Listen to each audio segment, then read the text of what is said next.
بسم اللہ الرحمن الرحیم والصلاة والسلام علی رسول کریم۔ معزز سامعین و ناظرین، بابر بصری آفیشیل چینل کے ذریعے جو پیغام میں آپ تک پہنچانا چاہتا ہوں وہ ہے صدقہ فطر، جسے ہم اپنی زبان میں فطرانہ کہتے ہیں۔ فطرانہ جو آخری عشرے میں عید الفطر کی نماز پڑھنے سے پہلے ادا کیا جاتا ہے، یہ روزے کی زکوٰۃ بھی ہے، اور صدقہ فطر روزے کے دوران، روزے کی حالت میں انسان سے کو گناہ، کو غلطی، کو کمی رہ جائے تو صدقہ فطر کے ذریعے اللہ تعالیٰ معاف کر دیتا ہے۔ یعنی صدقہ فطر روزے دار کو ہر گناہ سے پاکیزہ کر دیتا ہے۔ حضرت ابن عباس بیان کرتے ہیں کہ نبی رحمت صلی اللہ علیہ وسلم نے صدقہ فطر کو روزہ دار یعنی روزے کو بیہودہ اور لغو کلام سے پاک کرنے کے لیے اور غریبوں تک کھانا پہنچانے کے لیے حضور نبی رحمت صلی اللہ علیہ وسلم نے واجب کیا ہے۔ اور فطرانہ اللہ تعالیٰ نے غریب لوگوں کی خوشی کے لیے، ان کے گھر کھانا پہنچانے کے لیے، غریبوں کی عید کو بہتر بنانے کے لیے اللہ تعالیٰ نے ہر مالدار مسلمان پر رکھا ہے۔ اور گرامی قدر، یہ فطرانہ عام آدمی،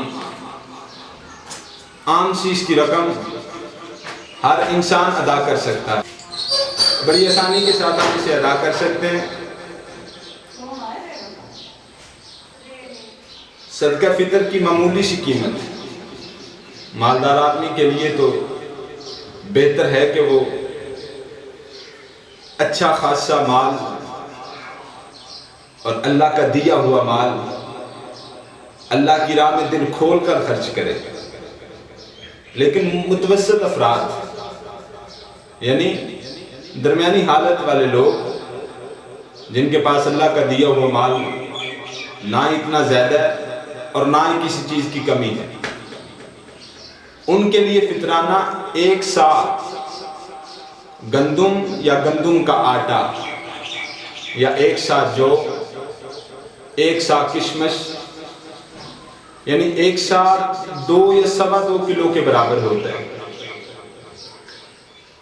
اور اس وقت آج الحمدللہ 25واں روزہ رمضان المبارک 2020، یعنی اس دفعہ جو فطرانے کی رقم جس کا اعلان مفتی پاکستان، مفتی اعظم جناب مفتی محمد منیب الرحمان صاحب، جنہوں نے فطرانے کا اعلان، فطرانے کی رقم ڈیٹیل کے ساتھ، وہ رقم کم سے کم از کم وہ رقم 125 روپے، یعنی فی کس 125 روپے پر ہیڈ کے حساب سے آپ نے ادا کرنی ہے۔ اور صدقہ فطر گھر کے سربراہ کو، گھر کے افراد، بیوی، بچوں کی طرف سے ادا کرنا ہوتا ہے۔ یعنی اگر گھر کے 2 افراد ہیں تو 125 کے حساب سے وہ کم و بیش 250 روپے، اور اسی طرح اگر گھر کے 4 افراد ہیں تو پھر 500 روپے بنتا ہے۔ گھر کے سربراہ کو گھر کے افراد کے حساب سے، گھر کے تمام افراد کی طرف سے گھر کے سربراہ کو صدقہ فطر ادا کرنا ہے۔ اور صدقہ فطر کے مستحق لوگ وہی ہیں جو زکوٰۃ کے مستحق ہیں۔ اور صدقہ فطر ہر غلام، مرد، عورت، آزاد، چھوٹا بڑا، حتیٰ کہ جو بچہ عید سے 1 دن قبل پیدا ہو، اس کا بھی فطرانہ ادا کرنا ہے۔ حضرت ابن عمر سے روایت ہے کہ رسول اللہ صلی اللہ علیہ وسلم نے رمضان کا صدقہ فطر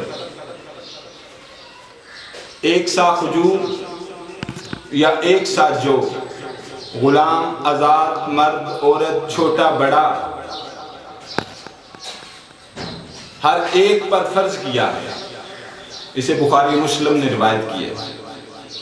اور گرامی قدر، کوشش کریں، ویسے تو صدقہ فطر عید الفطر کی نماز پڑھنے سے قبل ادا کیا جاتا ہے، لیکن آپ کوشش کریں، رمضان المبارک کا یہ آخری عشرہ چل رہا ہے، عید کی آمد ہے، کوشش کریں اس کو عید سے قبل ہی ادا کریں، اور صدقہ فطر اناج کی صورت میں یا نقدی اپنے مال کی صورت میں۔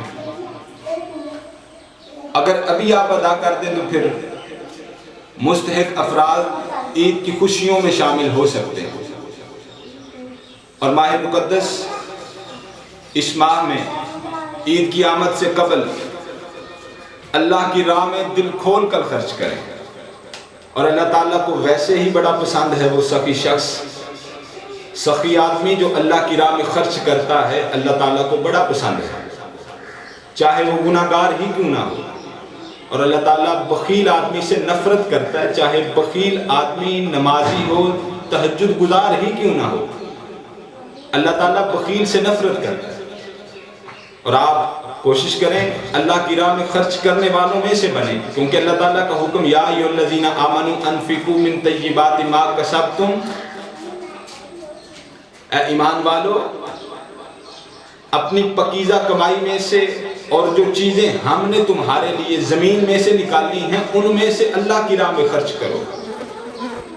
اور گرامی قدر، اللہ کی راہ میں خرچ کرنے کا اجر، اللہ اکبر، دوسری جگہ اللہ واضح ارشاد فرما رہا ہے کہ جو لوگ اپنا مال دن رات چھپ کر یا سرعام اللہ کی راہ میں خرچ کرتے ہیں ان کے لیے اللہ کے پاس جزا ہے۔ اللہ کی راہ میں خرچ کرنا بہت بڑی نیکی ہے۔ حضور نبی رحمت صلی اللہ علیہ وسلم کا فرمان، اسی کے ساتھ میں اپنی بات کو کلوز کرنا چاہتا ہوں۔ آقا کریم صلی اللہ علیہ وسلم فرماتے ہیں کہ اللہ تعالیٰ کسی بھی مومن کی نیکی کو ضائع نہیں کرتا۔ اللہ کی راہ میں خرچ کرنا بہت بڑی نیکی ہے، اور حضور فرماتے ہیں کہ اللہ تعالیٰ کسی مومن کی نیکی کو ضائع نہیں کرتا، بلکہ اس کو نیکی کے بدلے میں دنیا میں ہی عطا کیا جاتا ہے اور آخرت میں اس کو جزا دی جاتی ہے۔ اللہ تعالیٰ سے دعا ہے کہ خالق کائنات ہمیں اپنی راہ میں خرچ کرنے والوں میں سے بنائے، اللہ تعالیٰ ہمیں عمل کرنے کی توفیق عطا فرمائے، اللہ تعالیٰ ہم سب کا حامی و ناصر ہو۔ خالق کائنات ماہ مقدس کے یہ گزرتے ہوئے ایام اللہ تعالیٰ برکتیں اور رحمتیں اپنی ہم سب پہ نازل فرمائے، اور اللہ تعالیٰ ملک پاکستان کی خیر فرمائے، ملک پاکستان کی حفاظت کرنے والوں کی خیر فرمائے۔ پاکستان پائندہ باد، یہ ایک پیغام تھا جو میں نے بابر بصری آفیشیل پیج کے ذریعے آپ تک پہنچایا ہے۔ اب میں اور آپ نے اس پہ عمل کرنے کی کوشش کرنی ہے۔ میری زندگی کا مقصد تیرے دین کی سرفرازی، اسی لیے مسلمان ہوں، اسی لیے نمازی۔ وآخر دعوانا ان الحمد للہ رب العالمین والسلام۔